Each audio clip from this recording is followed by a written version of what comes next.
Hello, everyone. My name is Irmina Ulysse. I am an experiential special education teacher at Yellow Bridges Educational Center in Pennsylvania. I'll be sharing some reflections with you in this video.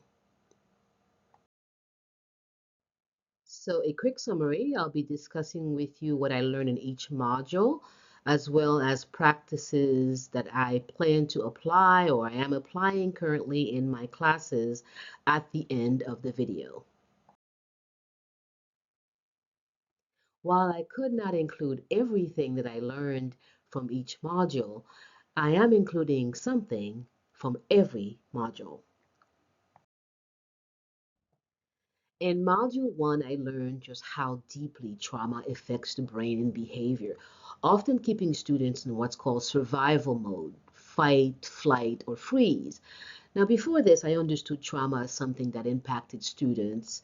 I don't think I fully immersed myself in how much it shapes their daily reactions and learning experiences. So, through this class, I not only realized but came to accept that some of the defiance, the laziness, what people call laziness, or disengagement is really a protective response. It's the brain's way of handling perceived threats. And one of the biggest takeaways was recognizing that flight mode in a student who's been using, and one of my students who's been using a delay tactic, like asking unnecessary questions and so on to avoid work, was not just resistance or stubbornness, but really a way of managing his stress and his fear.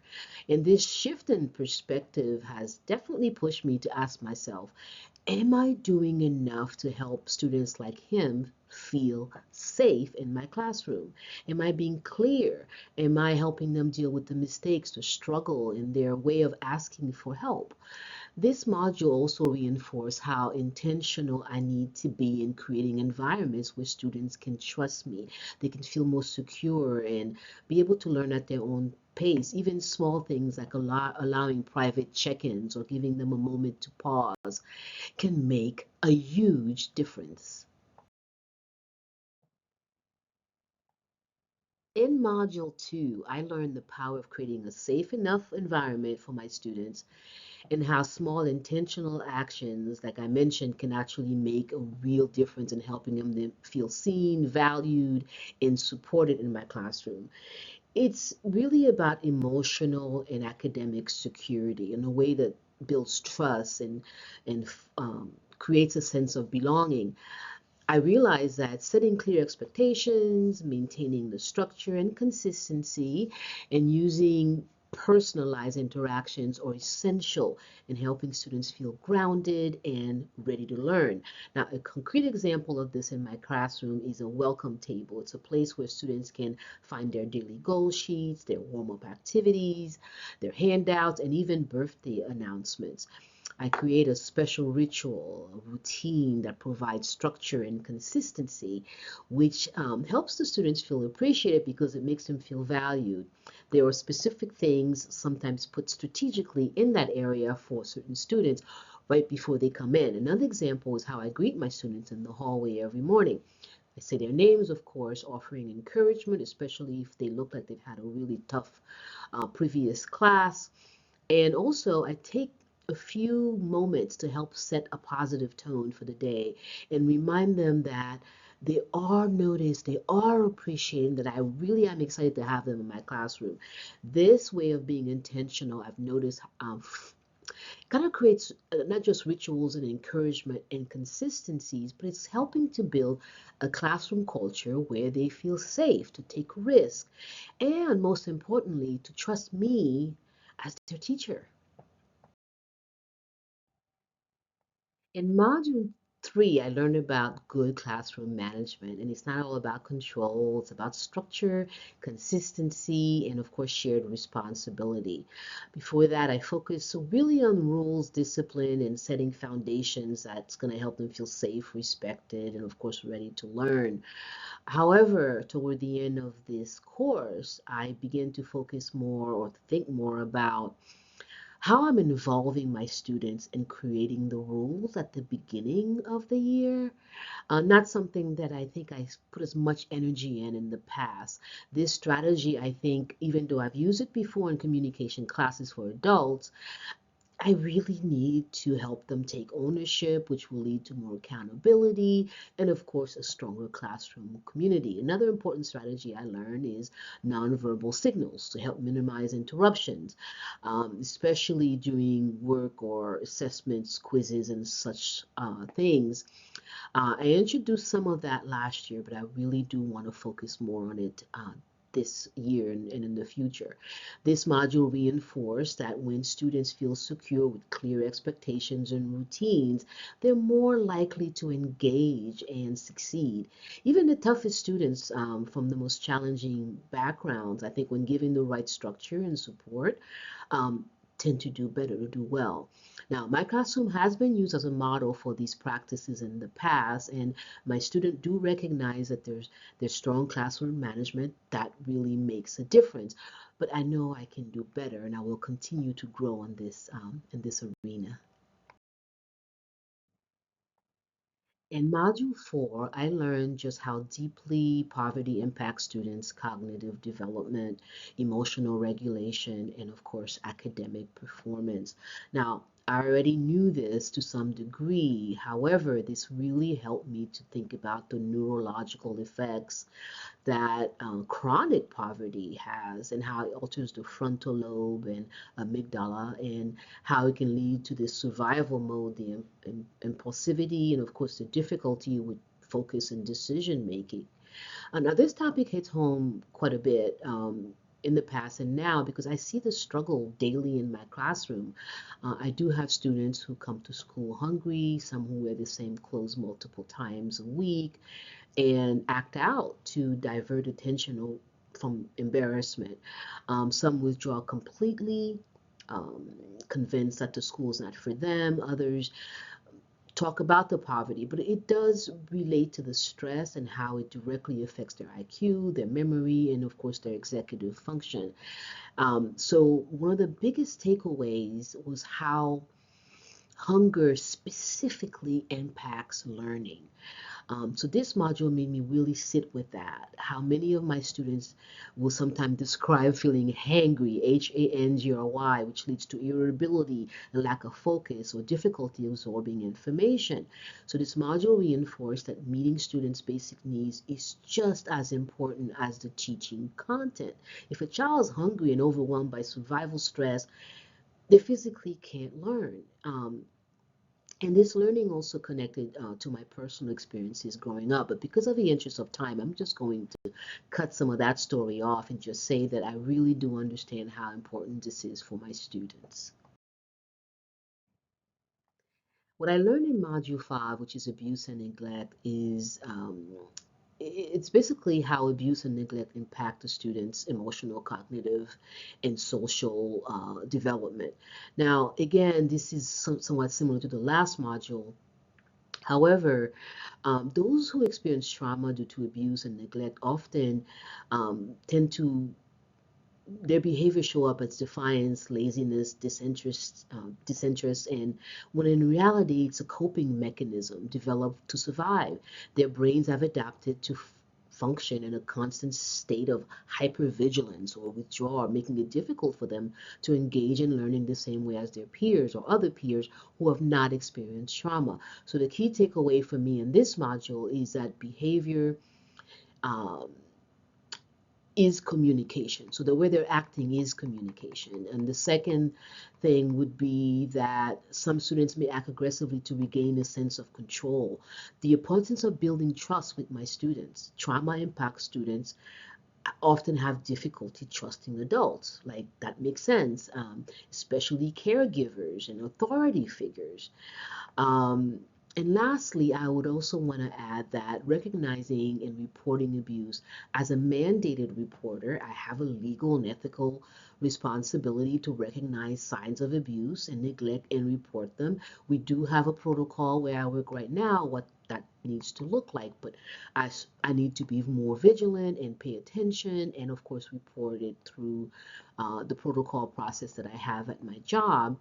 And then the last is creating a trauma sensitive classroom. I learned about that, which is not something I particularly focused on until this course. For example, using trauma informed discipline rather than punitive measures, which is a little bit more uh, they lean where I work leans more towards that. So allowing students more structured opportunities for movement and self-regulation, which I currently do, but I'm going to strengthen that as well. Providing alternative ways for them to express their emotions. I'm big on art. My classroom is a experiential classroom. So we use a lot of artists and art crafts, avoiding sudden loud noises and also keeping the door closed, which prevents a lot of back and forth. The other thing is the impact of neglect on learning and development. Neglect, though often overlooked compared to physical abuse, has significant long-term effect. Children who have experienced neglect may struggle with executive functioning. They have trouble forming attachments, and they exhibit delays in language and cognitive development. They may need additional support with their work, and sometimes I will sit, by my student to specifically address these particular needs. And how this has influenced my teaching is that it helps me to be more curious and compassionate rather than dismissive, um, because there's so much more that can be going on. And I'm going to continue to create a more structured and flexible environment, but be more vigilant and proactive in recognizing and, of course, reporting abuse. Module 6 was about self care, and I am and have been a self care advocate for many, many decades. I'm also a minister, so as a metaphysical minister, and have had sacred practices for decades. I'm almost 60 years old, and I have been meditating since I was 18. So my practice has allowed me to one, heal from my own past trauma, but also to be fully present with my family, friends, students, community, and so on. And includes daily devotions, meditations, breath work, mindfulness, um, you name it. The list is actually pretty extensive because I am a little bit older, so I've had many years to engage in this. But also, I used to be a dancer, so I consider sacred dance to be an important part of my practice as well. Um, Highly creative. I'm an artist, so I also use that, storytelling, music, and so on and so forth. So for me, the self-care module was a affirmation and a reminder to maintain my boundaries, ensuring that I protect my time and my energy so I can continue my well-being practice. I do yoga nidra. I do what's called intentional pausing or stillness throughout the day. I create a little area in my room where, in my classroom, where I have my own little space so I can get clarity when I feel I'm depleted or I feel confused or exhausted at the end of the day, among other things. What's really important for me though is to start my day with meditation. So I start my day and end my day with 30 minutes of meditation, reflection, journaling, and I've been doing this for a long time, like decades. I also practice holistic nutrition, mindful eating. I've taught this, by the way, and I still do through my company that I do on the side. And I also have other things like nature immersions, sacred space, which I create altars and sacred. I've been doing this for a very, very long time, and I love sharing it with my students as well. But because of the interest of time, I'm not going to keep going on this one, and I'm just going to move forward and just say that I value self-care. In this module, I learned that managing emotional reactions in classroom disruptions require a balance of structure, emotional regulation, and co-regulation with students. Instead of escalating the conflict with punitive responses, to focus more on using trauma-informed strategies such as structured breaks, redirections, and assigning responsibilities to help students regain control. I also recognize that disruptive behaviors often come from underlying emotional struggles rather than intentional defiance. And also by me maintaining a calm and composed demeanor, setting clear expectations, and implementing proactive strategies like mindfulness and movement breaks, I can create a learning environment that supports both academic success and emotional well being. So, to quickly reiterate some of what I learned, trauma affects the brain development and leading to difficulty in emotional regulations, learning, and of course, behavior. That building strong relationships, structured environment, and emotional support is critical for helping students feel safe and engaged. Effective management requires clear expectations, consistency, and fairness rather than simply strict discipline. Also, that chronic poverty impacts memory, executive functioning, and behavior in students. And students with a history of abuse and neglect often display hypervigilance, impulsivity, or withdrawal in class. Self care, essential for sustaining well being as an educator, as a human being in general. Co regulation is really important to for us to respond calmly rather than reacting emotionally. That's one way we can de-escalate situations. This video would not be complete without me adding some final reflections. This course did deepen my understanding of student psychology, trauma-informed teaching, and emotional regulation. It helped to reinforce the importance of relationship structure and, of course, self-care in my teaching practice. It reminded me that teaching is not just about content, it's about connections, transformation, and guiding my students towards self awareness and growth. I want to mention three things I will be doing going forward. Number one is daily check ins at my welcome table privately, and also making sure that we have time for the gratitude reflections and positive affirmations. I do those sporadically, but I'm thinking that I'm going to increase those a little bit more to set up a more positive tone for my classroom. Number two is I currently do mindfulness and yoga nidra, but I want to increase the strategies I use for emotional regulation to include more structured breaks and more breath work to help them improve focus before and, of course, when they're about to do some challenging activities such as assessments. I also want to do intentional practice of encouragement. I do it anyway. It is a natural part of my approach to life and character. But I want to make sure that I'm including this in an array of ways, which currently I do sheets cards, which is financial reward. I post successes on a board outside of my room. I also do verbal praises on a daily basis, as well as people get mentionables, and we're working on a yearbook. They also will get a long-term mentionable. So increase that as much as possible. In addition to those three I mentioned, maintaining the clear expectations, um, make sure that those restorative, rebuilding moments and conflict resolutions happen more often. I think that's probably something that it's kind of mandated by our school, but I want to make sure that I'm focused more and more on that in my classroom as well.